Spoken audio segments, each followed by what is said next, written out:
So welcome everyone. Thank you for joining us on this exciting journey. For those who don't know me, my name is Karima Mazir. I'm an architect and PhD student from Qadiyat University in Morocco, and I will be moderating this session. Today, we are launching the first webinar in a series of 3 entitled Sustainable Earthen Architecture in Changing Environment.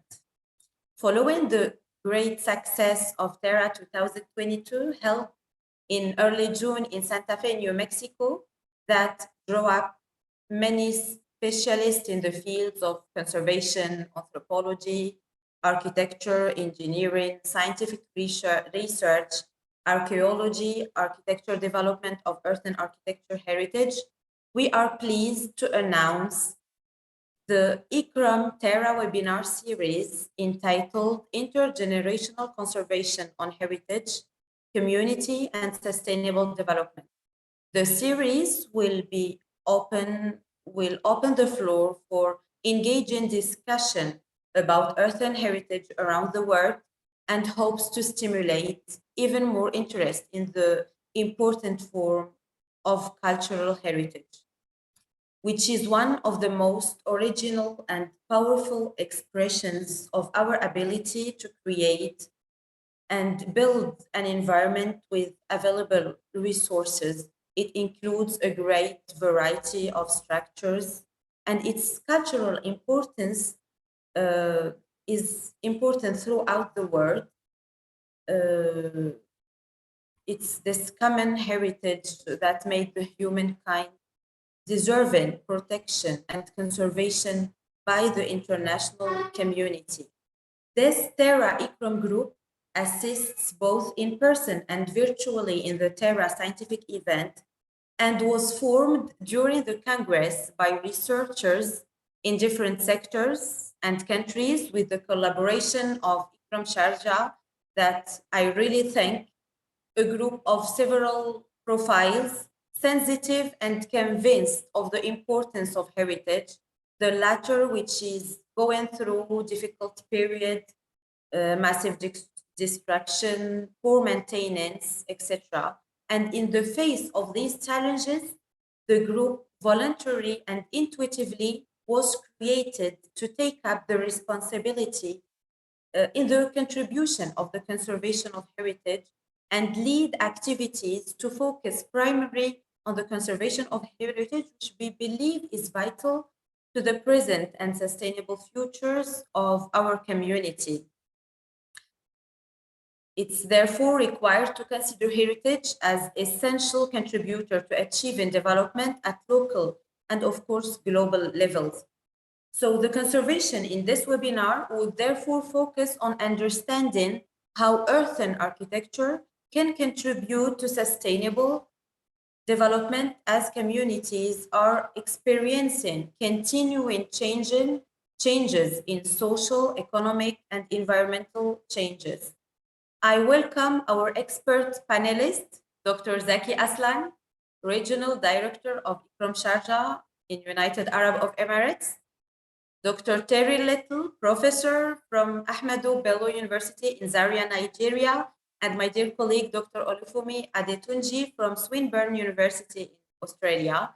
Before we begin, I have a few housekeeping notes. Today's session is recorded to be available for viewing post-conference.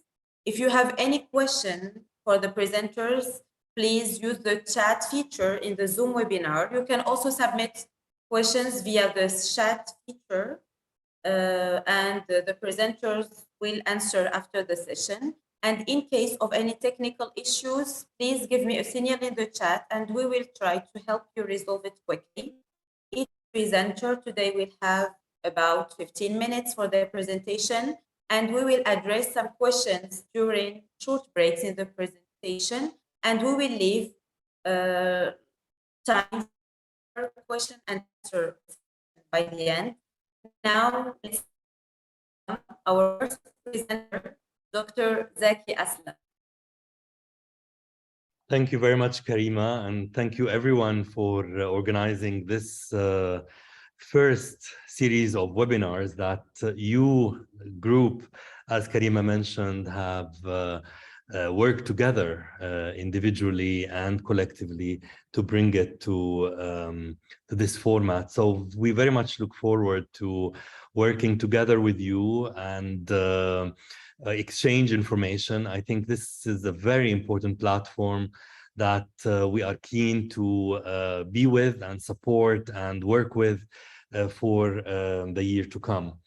I wanted to start by sharing. I'm gonna share my screen.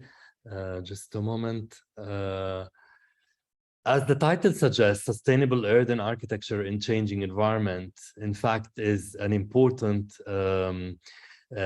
title to look into enriching the conversation on heritage, communities, and sustainable development. And I think there are very important aspects that we are all faced with today, starting from climate change to sustainable development goals that we all are working towards as organizations, especially empowering the communities and involving the communities in everything we do. So I think this title of the webinar is quite important, and we will continue to look into this in the upcoming webinars that we are leading here from ICCROM Sharjah. As Karima mentioned, a fabulous group actually joined from countries in the Arab region, but also in Africa and Western Asia. So we were very proud to have this professionals, these experts coming together to exchange ideas at the TERRA 2022. And we were very pleased to listen to their presentations, of the posters. Also, they have taken part in the workshops that accompanied the TERRA 2022 conference. So I think one of our objectives is also to see how we could make effective, the use of training opportunities for professionals around the globe.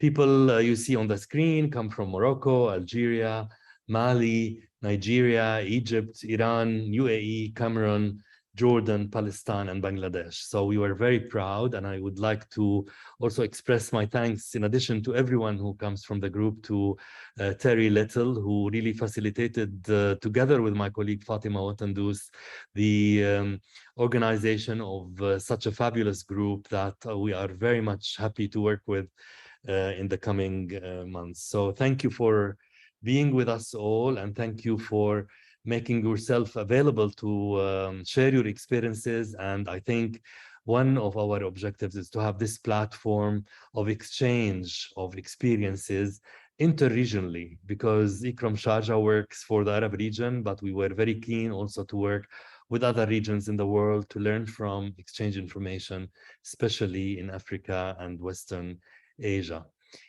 So during this TERRA 2022 session, I had also to moderate a session on education related to earthen architecture, and those who are familiar with the faces, you can see people on the screen who are leading higher educational programs from TERRA, but also from other institutions like the Getty Conservation Institutes and from Latin American universities.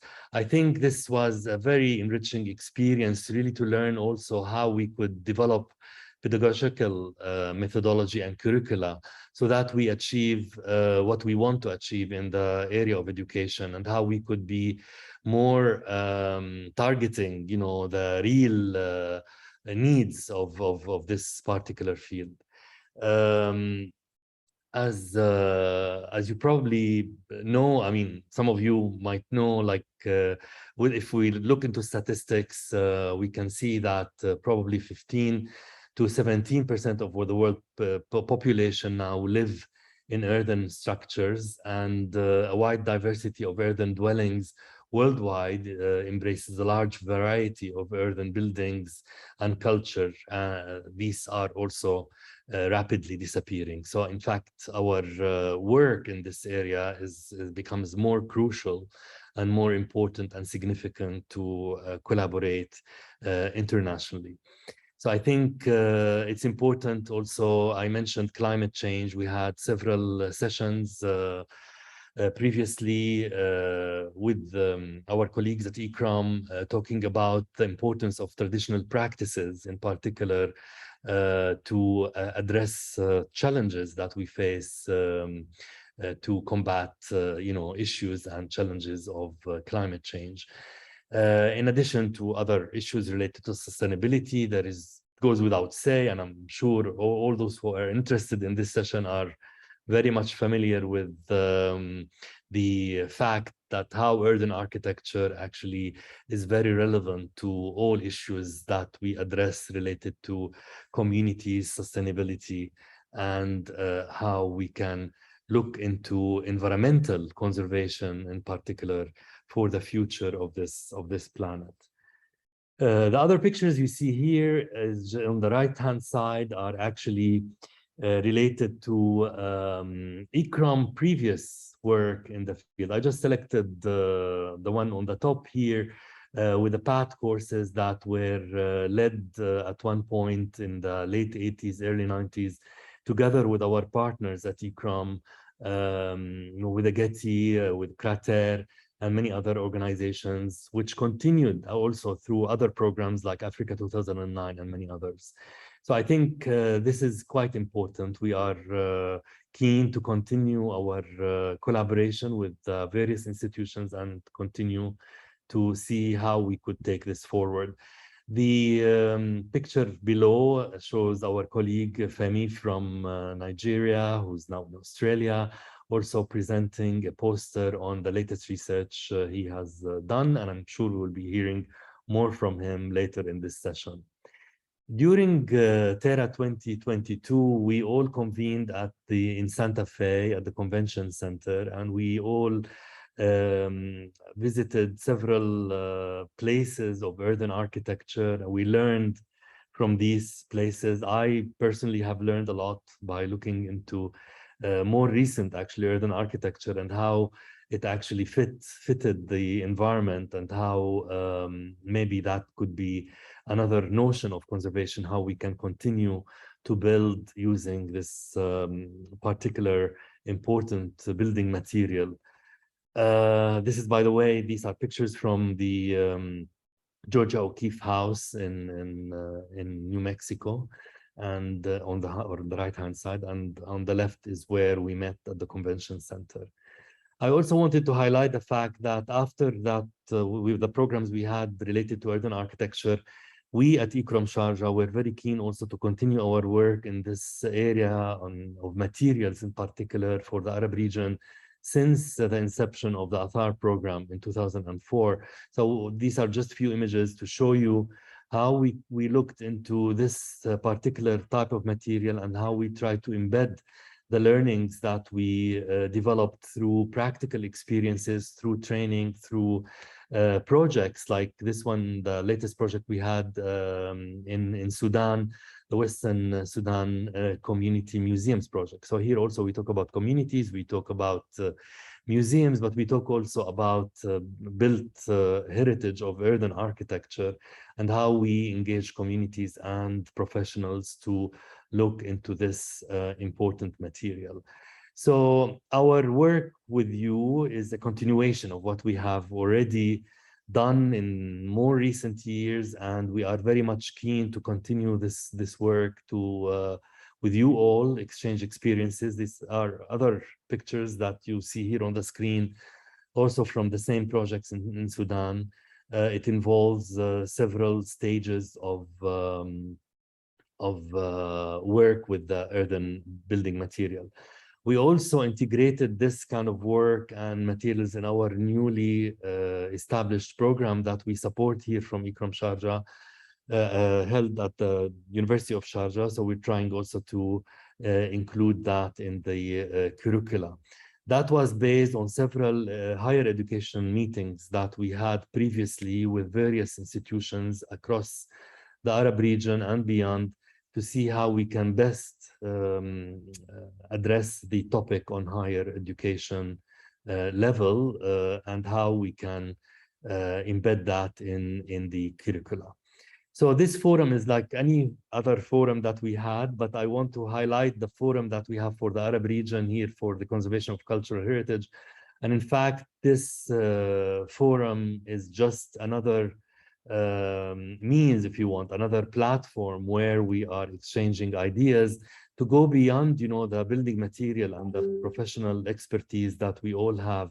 Because I think what we aim to do here as a group and to continue our work together is actually in line with our motto. Knowledge is the future of our heritage. However, we believe, as one of the colleagues mentioned actually in the conference, that just because we know because of knowledge doesn't mean that we know how to do it. And then we talk about skills. And just because you know how to do it when you have skills doesn't mean you can manage. And here we talk about competence. And because you know how to manage doesn't mean you do things right. And here we talk also about attitude. We very much hope that this platform will bring a lot of enriching experiences by sharing and exchanging ideas on this particular topic, important to the organization, important to all of you and to all of us here who are working towards sustainability of our environment and addressing challenges that we face in this world. Thank you very much. And I leave now the rest of the presentations to my colleagues. So I hand over to Karima. Thank you very much. Thank you. Thank you very much, Dr. Aslan. I really appreciate the introduction, also all your presentation. It's really great to have you with us today. It gives us such a pleasure that you can share some of your valuable time with us.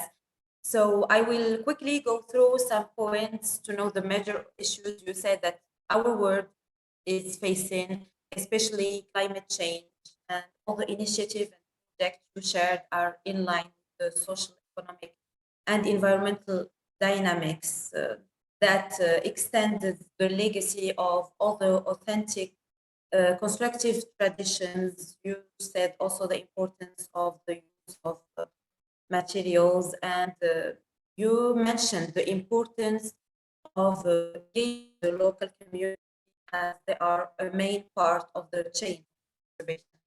So I give the speech to Olufemi to present his work. Yeah, thank you very much, Karima, and I'm happy to share my screen now.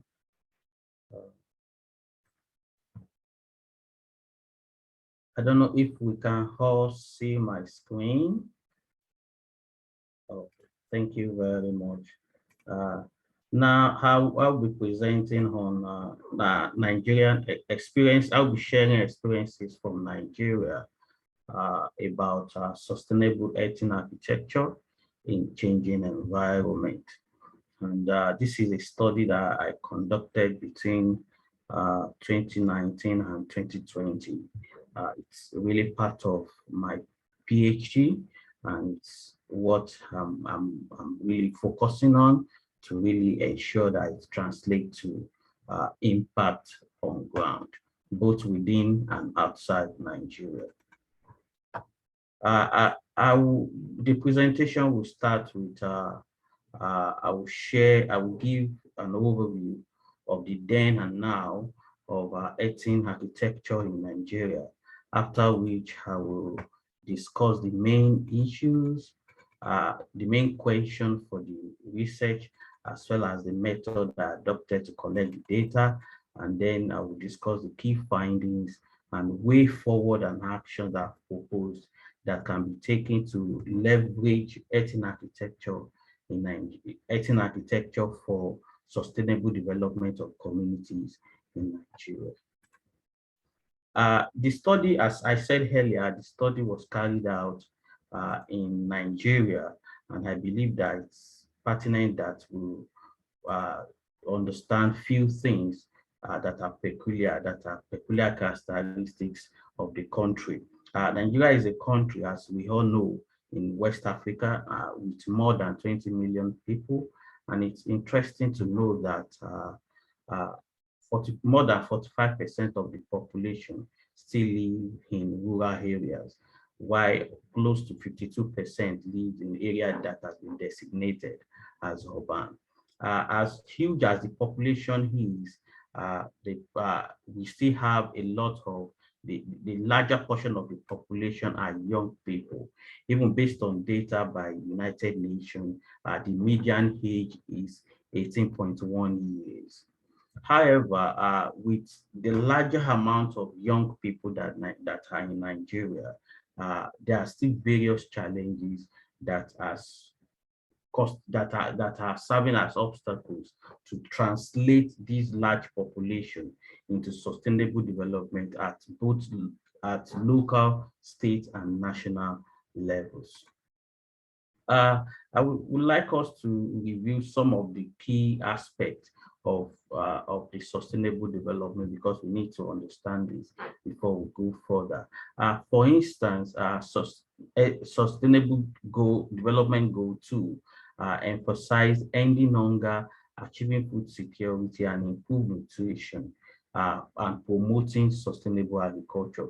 And there are some improvements under this goal to achieving some of the targets for this goal. However, there are still a large number of people that live on $2 US per day, and they are increasing year in, year out. Also, another goal that I would like to talk about is goal 8, which focus on promoting promotion of sustained and inclusive and sustainable growth, full and productive employment, and decent work for all. However, we experience many communities, especially the rural communities, they are experiencing increased rates of rural urban migration, because many young people that live in rural area, they are disempowered. They are not empowered socially and economically. Thereby, they need to move from the rural areas to nearby urban centers, which are the cities like Lagos, Ibadan, Akure, and all that, Abuja, Port Harcourt, to find a decent job.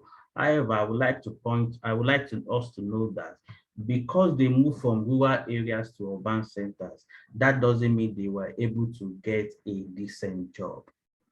Many people that move from urban area, from rural area to urban area, they still live in urban area, they are still classified as urban poor, and they still can't get a decent job to take on. And the reason is because they don't have the necessary skills that they can translate into making them to be a viable contributor to the development in the urban center that they migrated to. I would also like to discuss on SDG 11, which centers on making cities and urban settlements inclusive, safe, resilient, and sustainable. We have large portion of the population are not, as I said earlier, are not socio-economically empowered, and many of them still live in slums, even in the urban centers that we have around us. And we'll look at this later on. And when they live in slums, they live in unhealthy housing, they don't have access to adequate infrastructure and all the rest. With this, they won't be able to achieve their goals. And in the next slide, I will show you some of the peculiarities in the rural areas as well as the urban areas, and we'll be able to discuss some of the commonalities in these two categories. If you see on the screen, you will see the image that I've tagged here. If you look at this, obviously you will know that this is an image that I take in a village, which is classified as rural area. And you will see on image B, you will see this the image is from a city, which is the city of Lagos, which is one of the major cities. It's like the economic nerve center of the country. However, if we look at image B, you might possibly think that this is like possibly a suburban area or something, but this is a village in Ondo State. As we can see that in this village, we have not that we are talking about sustainable earthen architecture. Earthen architecture is not peculiar only to rural areas. If we look at image G, you will see this is a part of Ibadan, which is one of the biggest cities in Africa. We'll see that in the identity of places like this, even in the urban centers, is that the earthen material and the conventional materials, as we know, and modern materials like or that we use to build, they exist together, they coexist in such places. And it's essential for us to identify these because there are some people believe that earthen materials belong to rural areas, while modern materials belong to the urban area. That's not it in such places, in some cities, as I've explained. And we will look further in ways to leverage earthen architecture that we have that exists not only in rural areas, even in urban areas. Leverage the existence of some of these buildings, some of these architectural features, to translate them into sustainable socio-economic development within their community. And in this research, the main question that I focused on is how earthen architecture can contribute to social, economic, and environmental development across communities in Nigeria. In the collection of the data, I adopted 3 basic methods. I interviewed participants that are drawn randomly from local builders, heritage professionals, those that are very active in built environment, professional like architects and all the rest. Also, I conducted 5 observation checks to understand how many of these earthen buildings are built, to understand the technology and the techniques and the materials are being used and all the rest. And also I conducted 3 focus group discussion to understand the perception of many of the stakeholders, of the key actors that are involved in the management of earthen architecture around the country. And I would like to emphasize here that leveraging earthen architecture can be leveraged as a tool to solution. Not earthen architecture alone cannot solve all the problems that affect the communities in Nigeria. Even itself cannot translate to sustainable development, but we can leverage the existence of earthen architecture to address some of the challenges, some of the socio-economic challenges that affect our communities. And if we persist in doing this, one day we'll surely ensure that we have equitable development, we have inclusive development across our communities. And one of the findings, as in the previous slide, I reviewed the 4 basic key findings I have here. In the next 4 slide, I'll be talking on the 4 basic key findings. The first key finding is preservation of indigenous knowledge for construction and maintenance of earthen architecture for relevance in current time. In many of the communities that I studied for this project, for this research, I could understand that earthen architecture continues to exist despite all the changes in socio-economic dynamics. They are still existing. That means it's essential for us to understand approaches that can be adopted to translate their continuous existence into development within their community. I interviewed some of the people I interviewed. One of them said, my father's house was built for a very long period. Few people supported him. That shows that his father's house that he was talking about here he showed me the building. Even that's the picture of the building. The building was built for a very long period of time because his father was the only one that has the skill in that community to use earthen architecture, and no other person is ready, no young person to support him, or no young person in that community who have that skill that could support him in the construction of that building. And he has to build it for a very long time. And that tells me that, yes, building with using the indigenous skills in building earthen structures, it takes time. And many also believe that their earthen materials are not durable. They have high cost of maintenance, and we have aging. This was one of the key issues. The current people that have the skills that can use earthen materials to build, they are currently aging, and they are becoming scarce within our communities. And in Nigeria as well, some of the participants expressed that the building code regulating earthen construction in Nigeria is very, very weak, and it's not being implemented. And also materials and construction technology not compatible with conventional construction method, as we've seen in many of the urban centers that we know. In continuation, the second key finding is we need to improve protection of earthen architecture against climate and other environmental risks. Two important environmental risks, climate-related risks that affect Nigeria. Those in the upper part of the country, in the northern part, they experience a lot of drought, while those in the south, they experience a lot of flooding. And many people believe that when flooding comes, it will always affect if they build their building with earthen materials, it will always be affected and all the rest. And thereby they decide not to use it to build, or they believe that it's not sustainable, it's not durable, it's not resilient enough to withstand the impact of climate risk or any other environmental risk. For even one of the participants said, anything that is made, another reason is cultural belief that some Nigerians have, that anything that comes from the heart will surely go back to the heart. There's nothing you can do about it. You can't stop it from happening, to surely go back to the heart. That anything that is, and that is a cultural belief. When they have earthen building that is deteriorating, they decide not to maintain it, they decide not to retrofit it and all the rest, because their cultural belief is anything that comes from the heart will surely go back to the heart. And also one of the issues that the participants expressed is termites and rodents and other insects destroys timbers, and this is a common factor.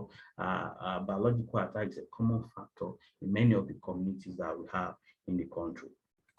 Please, we have a few minutes left, please, Olufumi, if you can be brief. Thank you. Okay. The third finding, I won't go much details on this, is encouraging young people to be involved in the construction and maintenance of earthen architecture. The fourth finding is enhancing socioeconomic contribution of earthen architecture at local level. Some of the practitioners, they believe that they generate low income is for them in building with the skills that they have, and they're not being incentivized, they're not being supported and all the rest. However, I would like to propose some of the actions or way forward and actions that we can implement for this. It's very encouraging that some things are being done, but it's still very piecemeal and very negligible. We need to establish and strengthen community groups for local earthen building practitioners. When we have community groups of them, it will be able to engage with them, to transfer skills to them, and to enhance them, to incentivize them and support their skills. Also, we need to document indigenous skills, knowledge, and practices connected to earthen architecture. And also we need to promote and adopt a mechanized approach to building with earthen materials. And also we need to enact and implement policies, because we have very significant earthen buildings in Nigeria, across different states in Nigeria. We need to enact policies that will identify these buildings and protect them against land speculators and developers, and all the rest. Also, we need to integrate indigenous building construction skills at technical and tertiary institutions. We have architectural students, we have builders, building students that they don't understand, they don't have the skill that they don't have these skills of how to use earthen materials to build. And I would like to end this to say, earthen architecture is a tool to solution to social, environmental, and economic challenges, and a pathway to sustainable development. I will end this presentation by appreciating everyone, local building practitioners, community members from Badagry, Isharu, and Bongon that participated in the interviews, and other employees of NCA, National Museum Lagos, that I also interviewed and participated in the focal group as well. And thank you very much, and I'll be expecting comments and Thank you very much, Olufumi, for your great presentation. It was very enriching, discovering and exploring the topic of earthen architecture in Nigeria. I will directly go to and give the speech to our special guest, Mr. Terry Letu. Can you share your screen, please?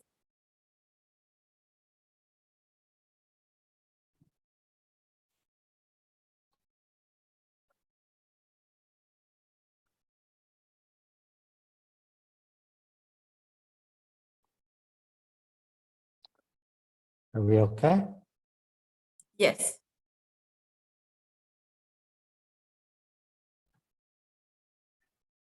Okay, well, thank you for calling me a special guest.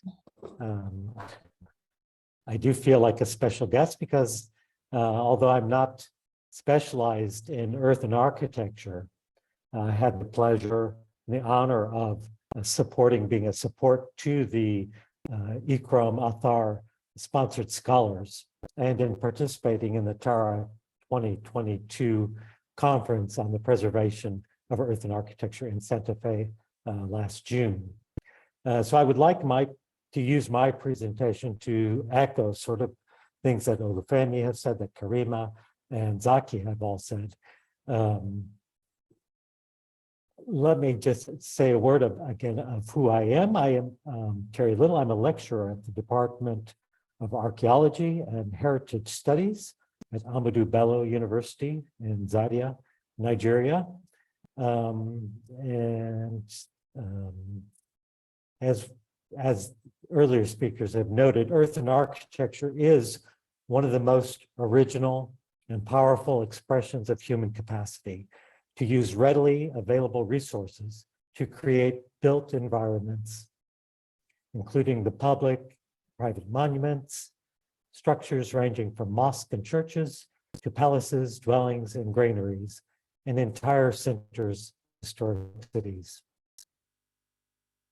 Its cultural heritage, its cultural importance has led to its consideration as a common heritage of humankind, therefore deserving protection and conservation by the international community, with over 150 UNESCO World Heritage properties, which incorporate earthen architectural structures. The image you're looking at is from the 2011 UNESCO World Heritage Inventory of Earthen Architecture. The availability and economic quality of material means that it bears great potential to contribute to poverty alleviation and sustainable development. Some of these points which Olufemi has highlighted, particularly in places with a living tradition of building with earth. And what you're looking at now is a screenshot from a documentary film co-produced by one of our colleagues, Amelie from Cameroon. Risk and vulnerability of earthen architecture is one of the themes, was one of the themes of TERRA 2022. And one of the main takeaways, I think, is that climate change is a major concern for earthen architecture, which we heard from many people throughout the conference. This is leading to more severe natural disasters, floods and fires in particular, and there are not a lot of solutions, especially simple ones. But this is definitely an area of research that is critical to the undertaking. in the area of earthen architecture. And I'm glad that Olufemi has highlighted some of the potential solutions and areas of research that are required. On a visit earlier this month to Mokna, which is a museum of traditional Nigerian architecture in Jos, Nigeria, we witnessed reconstructions at the site. We witnessed a slow destruction of some of the iconic earthen reconstructions at the site, due partially to periods of neglect, but especially due to heavy rains in this particular period. I visited the site with my colleague, Abubakar Sule from ABU, and as well as with the curator, Rahina Garba. And I'm pleased to say, however, that Mokna is looking at a period of renewal and interest from the Nigerian National Commission for Museums and Monuments through a new public-private partnership initiative. And I hope we can learn more about that as future moves ahead. So these are what you're looking at here, just again, a few of the reconstructions at the Museum of Traditional Nigerian Architecture. Following Olufemi's presentation, this is a bit of a Nigeria-centric webinar, based also on the fact that I'm currently working there. Now you're looking at St. Bartholomew's Church in Wusasa, Kaduna State, Nigeria. The Church of St. Bartholomew is a modest yet stunning earthen structure constructed around the year 1929 with locally available building materials, but inspired by traditional Hausa architecture. It is considered the oldest church in northern Nigeria, built with a mixture of clay, sand, and small rocks with straw. The church reveals the depths of artisanal skills of the Hausa builders. ICCROM Nigeria has been behind a community training project to conserve and preserve this structure and the skills that have gone into building it and preserving it. ICCROM Nigeria has also been a partner in the 2021 application of Climate Vulnerability Index for the Sukur Cultural Landscape, a UNESCO World Heritage Site in Northeast Nigeria, which has resulted in an in-depth study identifying key points of vulnerability to climate change, as well as opportunities to manage impacts to both the landscape and the associated community. Still in Nigeria, I would like to note that two of the most recent projects supported by the U.S. Embassy through the Ambassador's Fund for Cultural Preservation were inclusive of earthen architecture and earthen structures. This includes the Osun Oshogbo Sacred Grove and the late 14th century Shungbu Eredo earthworks of the Yoruba Ijebu Kingdom, which received a grant of $400,000.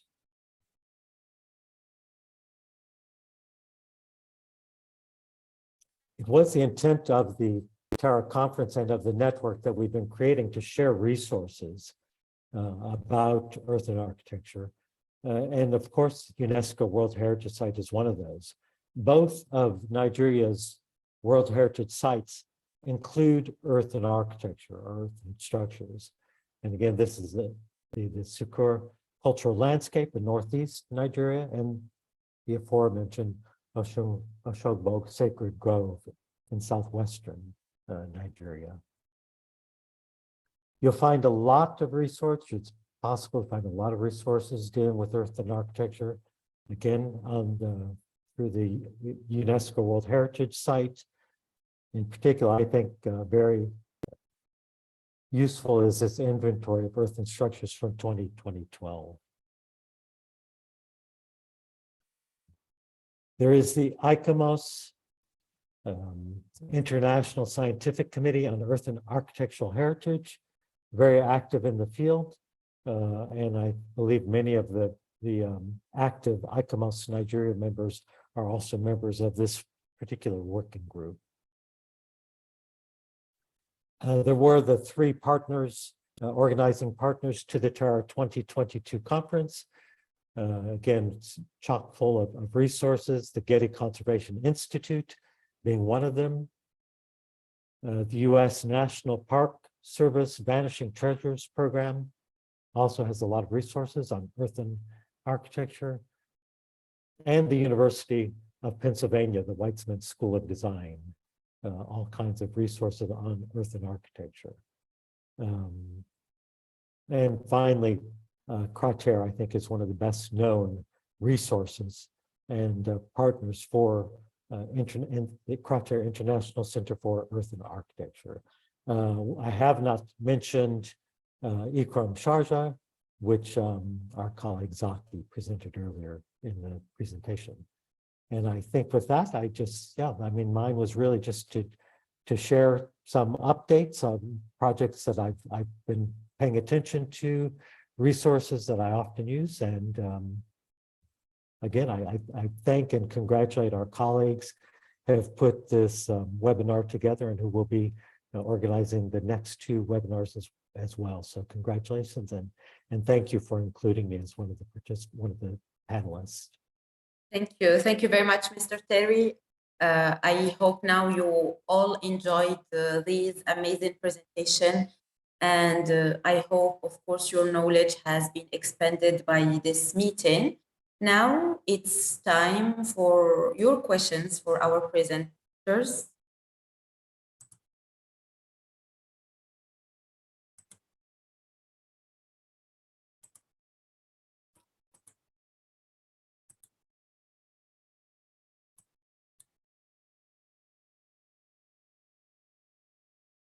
So I start by asking Olufumi about when he made the comparison between the urban and rural area of Nigeria. I have seen a similarity between Morocco, and it may be a similarity all over the world. So I think that we have like take lessons from the past and from all the rural areas and try to make it in urban areas. So I found interesting the overview you presented, and I wanted to ask, what are the specificities of rural areas in Nigeria concerning the earthen architecture? Thank you very much, Karim. One of the specificity of rural areas in Nigeria is the style of architecture that we see in rural areas, and the pattern of design of the architecture of the design of the buildings is quite different. There's a wide gap if you compare it with the urban centers. However, if we go to, for instance, when I studied the city of Ibadan, if you go to the core of Ibadan, as central as it is, you will see that use of earthen material and use of conventional material coexist. If you move a bit further from the core, that is when you see much of conventional materials. And if you go beyond that, that area is like between 2 and 5 kilometer radius. We go beyond that, you see a lot of use of earthen materials in this. And you know, some people believe that earthen material, living in thatches, using thatches to build timber is peculiar to rural areas. But if what we see in some cities is that use of earthen materials is peculiar to both rural and urban areas, and thereby we need to find a way to translate this to development of both our urban areas as well as the rural areas. Okay, so thank you for the clarification. I have a question in the chat from Celine. She thanks you for the presentation, and she's asking, how did you research analyzed the perception of the earthen buildings by the youth in the villages? Yeah, thank you very much. Some of the participants I interviewed, I think around 35% of those I interviewed, they are between the ages of 18 and 24. I can't go below 18 because of ethics. And some of their perception, some of the responses they gave to me, even some of them expressed that they can't, like two of them expressed that that their father is one of the local building practitioners in their rural community. But when I asked them that, are they happy to receive those skills from their father, both of them said no, that because they consider if they go for that kind of skill, one, they won't get job and they won't be able to sustain their families and all the rest. And with that, that's a challenge, that poses a challenge to professionals to find a way that we can upskill these people, make learning, there are ways we can mechanize construction of earthen buildings, and through these we'll make it enticing. We encourage younger people to take to it, and once they can meet their needs with it, and many of them will decide to stay in their community rather than migrating to nearby urban centers where they can't get the kind of job they need. Yeah. Thank you very much. I think Amelie wants to ask a question, and we have two other questions on the chat for Dr. Aslan. If you want to bring some clarification. Thank you, Karima. I want to have, I have two questions. I have a contribution. I want to have to begin for two questions. What is the place to give for living human treasure, because they are the orders of this heritage, Earthen heritage. What the place do we give them in our debate?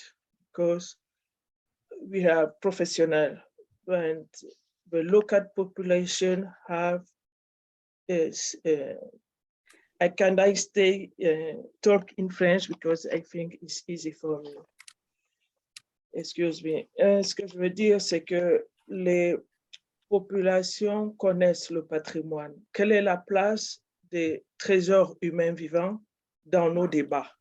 Parce que si on veut restaurer, on doit restaurer avec les populations qui connaissent les techniques, qui connaissent la culture, qui connaissent les patrimoines immatériels qui va avec ce patrimoine-là. Je pense qu'on devrait les inviter dans nos débats parce que c'est eux qui conservent le patrimoine. Ça, c'est une première question. Deuxième question. Moi, je suis beaucoup sur le terrain et je voudrais que si on fait des expertises, que ces expertises, cette recherche sur nos matériaux locaux, parce que si on laisse aussi ce patrimoine, le patrimoine partir, c'est parce que les populations ont besoin d'aller vers le développement. Le collègue Olufeni vient de parler de questions de patrimoine en zone rurale comme en zone urbaine. Nous avons des patrimoines dans tous les sites. Le problème, c'est l'utilisation des matériaux locaux.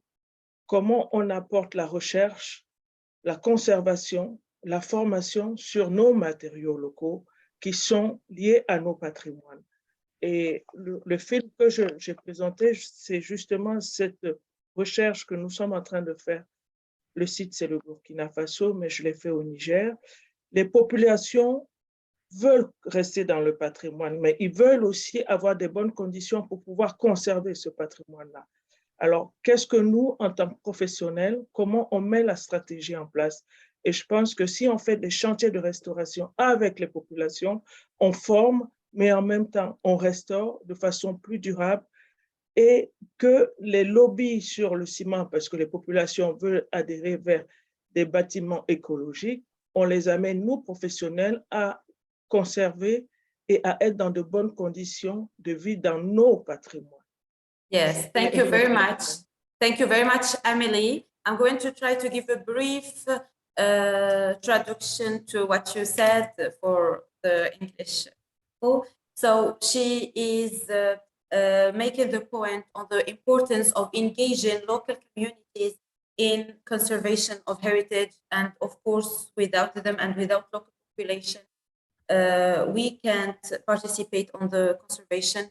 Thank you very much to give us this view of an expert of heritage and a local woman builder.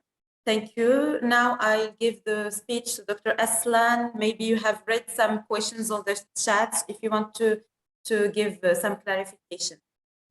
Thank you, Karima. Thanks again to you and Olufemi for organizing this.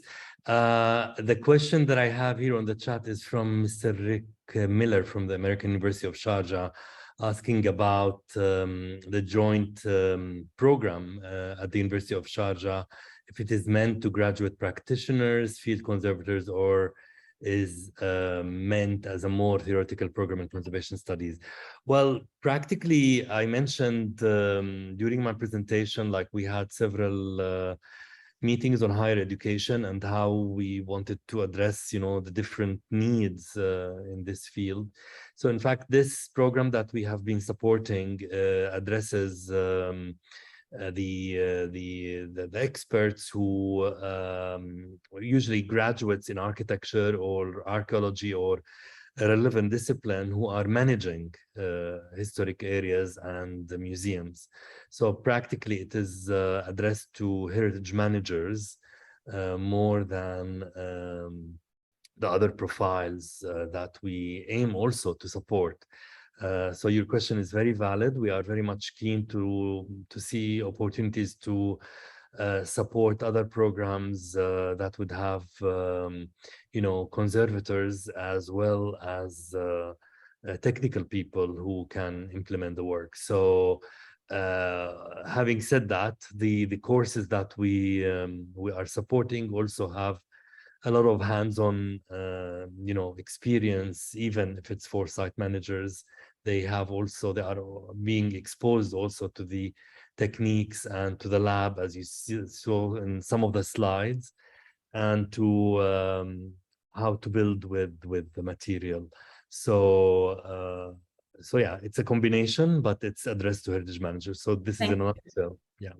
Thank you, Mr. Tilly. Please, we have a question for you. What measure do you prefer to tackle the neglect of earthen architecture? The question is from Mohammed. Yeah, I put a quick response in the chat. I wasn't sure how much longer we'll be going on. I think for me that we need to address the issue through a combination of research. So what's being done, what are new techniques to follow, the best way to use materials. Obviously, community involvement as well, I think is key. You know, we need to raise awareness of the importance of this building material, the vulnerabilities it faces, especially with changing climates. And yeah, a community that loves its heritage is going to be in the front lines of protecting it. So let's always keep them in mind and keep them as partners in all of our efforts. Yes, thank you. So with no more time left in the question and answers question, now I'm going to give 1 minute speech to the members of the group. So let's welcome Abu Bakr. Abu Bakr, do you hear me?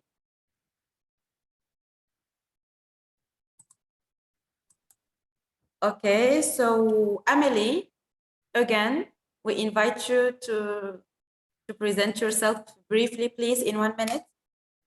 Thank you, Karima. My name is Amélie SCC. I'm an architect and expert in heritage conservation, and I am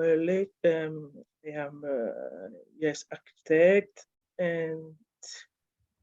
And thank you for Zakia to this beautiful group in Terra, ICCROM, and Terry, and all my colleagues. it's a pleasure to see you. Thank you very much. So I have a film and in the restoration with women in Africa, Thank you. West and Central Africa. Thank you. Thank you very much. Mr. Lassana Sese.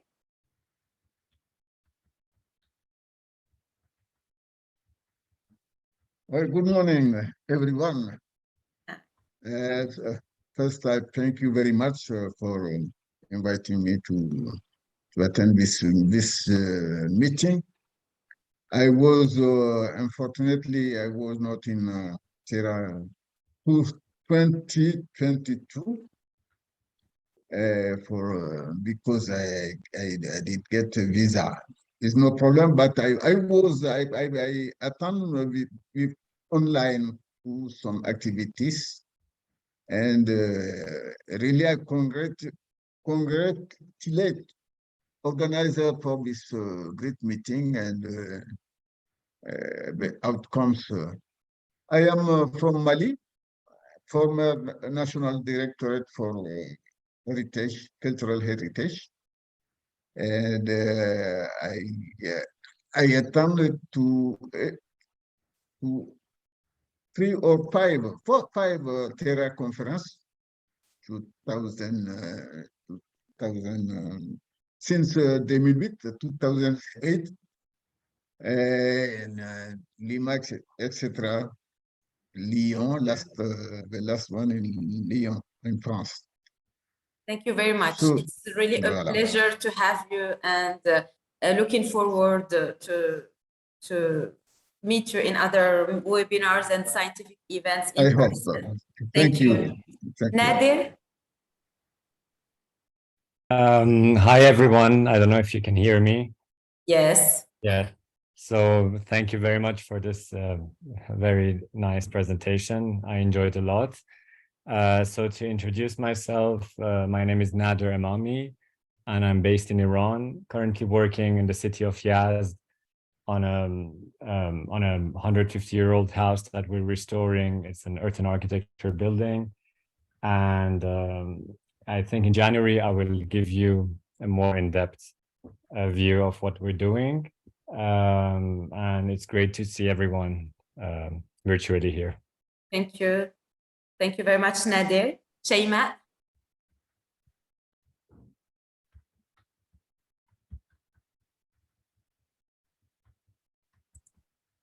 Shayma?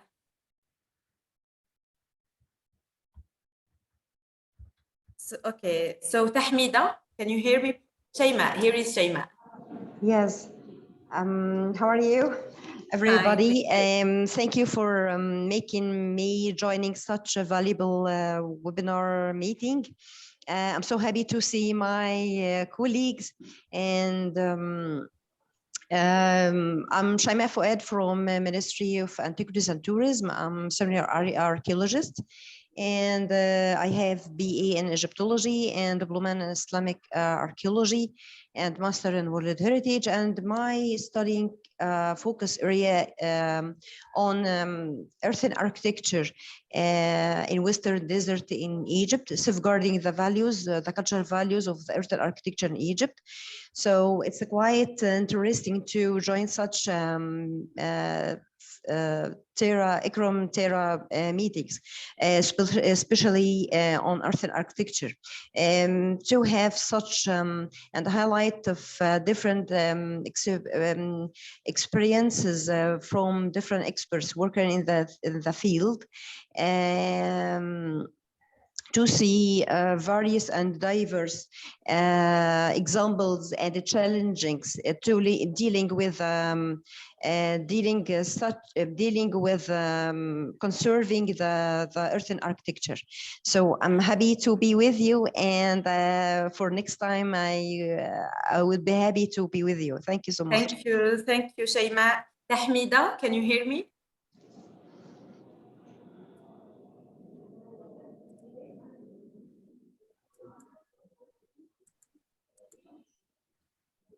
I'm going to call Tinhinan.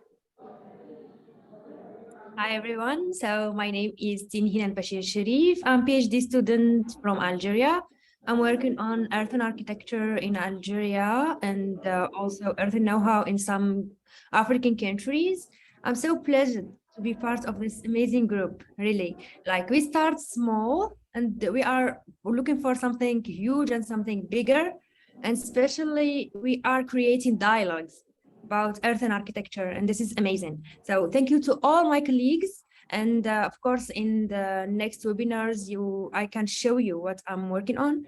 And thanks again to ICCROM, who give us this opportunity to show others what we are doing. Thank you. Thank you, Hinan. Now, Toqa. Hello, everyone. Can you hear me? Yes. Thank you for all who organized this session. This is Tuqa Al-Uran. I'm working with the Termim Center in Jordan. We are working on restoration and rehabilitation and earthen heritage villages in the southern region of Jordan. We worked in restoration the techniques of how the old men build their villages or their home and reuse the same materials with sustainable and reversible new materials to make these villages as an we can say more sustainable and more qualified to live in it right now. So on the other hand, we worked on antiquities, buildings and sites here in Jordan, like Al Mushatta Palace, and we worked now in the nomination file to make this site as one of the World Heritage Site on the UNESCO list. Thank you very much, Toqa. Thank you, Karim. Thank you to all the presenters today, to the ICCROM-TERRA for the special effort, Fatima, Moses, and thank you all the people that assisted with us. We appreciate your being with us today in this first webinar, and we hope you enjoyed the experience and discovered how this TERRA ICCROM group can grow and help develop initiatives toward conservation of earthen architecture. You will certainly have understood that the strength of the TERRA ICCROM group results from the professionalism of its members, from the diversity of profiles that compose it, and also from the volunteering of each one to help each other to open up new horizons. So we hope to see you soon among us in our next meeting on November 13 for webinar 2, where we will be discussing earthen architecture for and by communities. So please save the date, and we encourage you to connect with us on social media to keep updated. See you soon, and thank you very much. Thank you. Bye. Bye. Bye.